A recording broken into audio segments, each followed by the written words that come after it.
నేను మీ గోపిరెడ్డి శ్రీనివాసరెడ్డి మాట్లాడుతూ ఉన్నాను.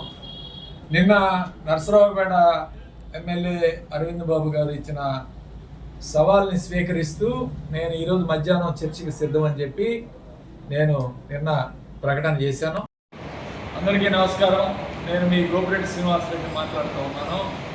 నిన్న ఏదైతే చదలవాడ అరవింద్ బాబు గారు ఇచ్చిన ఛాలెంజ్ని స్వీకరించి నేను కూడా సిద్ధం అని చెప్పి ప్రకటన చేశాము. నిన్న సాయంత్రం నుంచే పోలీసులు పంపించి మమ్మల్ని హౌస్ అరెస్ట్ చేసే కార్యక్రమం చేశారు. నన్ను పైనుంచి కింద కూడా తిప్పుకున్న, కనీసం మీడియాతో కూడా మాట్లాడకుండా ఈరోజు పోలీసులు ఈ విధంగా హౌస్ అరెస్ట్ చేయడం చాలా బాధాకరమైన విషయం. నేను ఒకటే చెప్తాను, ఎమ్మెల్యే గారు మీరేం చెప్పారు, నేను అన్ని ఏర్పాట్లు చేస్తానని చెప్పాను. అన్ని ఏర్పాట్లు చేస్తానని చెప్పి ఈ విధంగా హౌస్ అరెస్ట్ చేయడం ఏంటి అంటే ఏం ఏర్పాట్లు చేస్తున్నారు మీరు? కాబట్టి ఇదంతా కూడా నాటకం, ఊటకం. మీ దగ్గరికి ఎవరు నాయకులు రావట్లేదు, తెలుగుదేశం పార్టీ వాళ్ళు ఎవరు మా దగ్గరికి రావట్లేదు, నాయకులు అంతా విస్మరించారని చెప్పి ఈ యొక్క ఛాలెంజ్ విసిరి నీ బండారం బయటపడే కార్యక్రమం విషయంలో ఇప్పుడు పోలీసులు ముసుగొల్పి మమ్మల్ని హౌస్ అరెస్ట్ చేయించే కార్యక్రమం చేస్తాం. ఇదంతా కూడా నీ చేతకంతనం. అంటే మీరేం అభివృద్ధి చేయలేదు నరసరావుపేట, అది వాస్తవం. నీకేమీ లేదు కదా, విషయం చెప్పుకోవడానికి ఏమీ లేక పోలీసులు మా మీద ఉసిగల్పించి ఇక్కడ మమ్మల్ని హౌస్ అరెస్ట్ చేసే కార్యక్రమం చేశారు. ఇదిగో లెక్కలతో సహా వచ్చాం.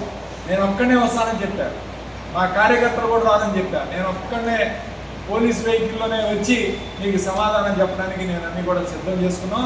మేము దాదాపు 2,467 కోట్ల రూపాయలతో ఈ నరసరావుపేట నియోజకవర్గాన్ని అభివృద్ధి చేశాం. నువ్వు చెప్పిన లెక్కల ప్రకారమే నిన్న అభివృద్ధి 427 కోట్లతో సంక్షేమం, 127 కోట్లతో అభివృద్ధి అని చెప్పారు. మొత్తం కలిపి 540 కోట్లు 2 సంవత్సరాలు మీరు చేసింది. మేము 5 సంవత్సరాలు చేసింది 2,467 కోట్ల రూపాయలు. కాబట్టి 2 సంవత్సరాలకి నువ్వు డబుల్ వేసుకున్నా ఇంకొక 500 కోట్లు 1000 కోట్లు తప్పితే మీరు చేయలేరు. ఎందుకంటే మీ వల్ల కాదు. చంద్రబాబు నాయుడు ఏమి చేయట్లా, ఈ రాష్ట్రంలో అభివృద్ధి అనేది లేదు. కేవలం రాజధాని కడతనా అని చెప్పి మోసం చేసి డబ్బులన్నీ దోచుకునే కార్యక్రమం చేస్తున్నారు తప్ప ఈ రాష్ట్ర ప్రజలకి ఎక్కడ కూడా ఈ కూటమి ప్రభుత్వం వల్ల న్యాయం జరిగే పరిస్థితి లేదు. వాళ్ళు ఇచ్చిన హామీలు కూడా తుంగలో దొక్కే కార్యక్రమం చేస్తూ ఉన్నారు. కాబట్టి ఒకటే చెప్తున్నాను అరవింద్ బాబు గారు, మీ డాబ్సరీ ఛాలెంజ్లు కాదు, ఓటకపు ఛాలెంజ్లు కాదు. దమ్ము ధైర్యం ఉంటే ఒక్కడివే రా, నేను ఒక్కడనే వస్తాను, మన ఇద్దరం వెళ్దాం, ఎవ్వరు వద్దు, పోలీసులను తీసుకెళ్ళమని చెప్పండి, ఇద్దరం వెళ్దాం. కొండ కింద భాగం కానీ లేదా ఎక్కడైనా సరే చర్చకు నేను సిద్ధం. ఈ ఛాలెంజ్ని స్వీకరించండి.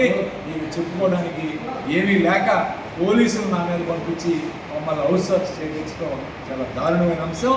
ఇది తప్పు. మీకు ఇంకా బుద్ధి రాలేదని చెప్పి తెలియజేస్తాను. అయినా అభివృద్ధి మీకేం తెలుసులే, సెప్టాలు కట్టి ఫ్లైఓవర్లు అంతా మోసమే. దాన్ని కూడా మోసం చేసే కార్యక్రమం. నీకు పిఆర్ రోడ్ ఏదో తెలియదు, పంచాయతీరాజ్ ఏదో తెలియదు, ఆర్ఎండి ఏదో తెలియదు, ఎన్ఆర్జీఎస్ రోడ్ ఏదో తెలియదు. కాబట్టి ఈ రోడ్లు ఏమి తెలియదు నీకు, నీ బండారం బయటపడిందని చెప్పి హౌస్ అరెస్ట్ చేయడం చాలా దారుణమైన అంశం. నేను తీవ్రంగా విమర్శిస్తూ నేను ఒక్కటే రావడానికి సిద్ధం, ఎక్కడైనా సరే ఛాలెంజ్.